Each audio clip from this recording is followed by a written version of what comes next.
Good evening. Quarter to 6 p.m. na ng gabi, andito si Leslie at si Bubbles, nagpapahinga sa sopa. Umulan sa labas, umulan. Tapos ng water rationing, tiyan kita agwara, may water rationing ka naman.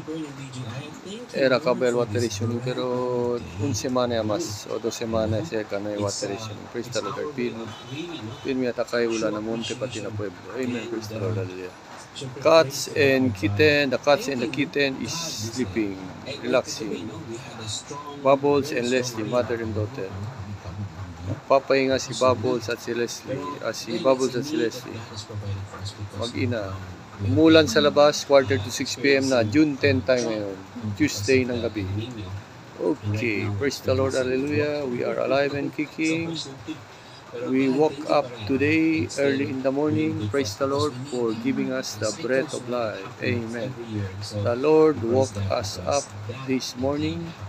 The Lord was with us the whole night while we were sleeping and give us the breath of life early in the morning as we wake up. Praise the Lord. The Lord woke us up and gave us the breath of life.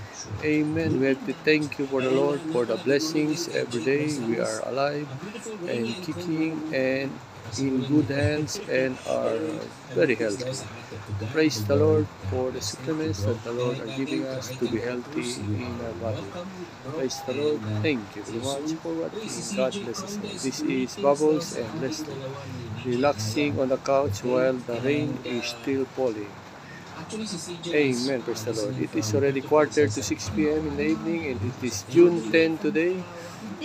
It is Monday evening. Praise the Lord, hallelujah. And Leslie and Bubbles, mother and daughter, is sleeping, relaxing on the couch. Praise the Lord for everything. God bless us all. Bye-bye. Thank you very much for everything. God bless you all.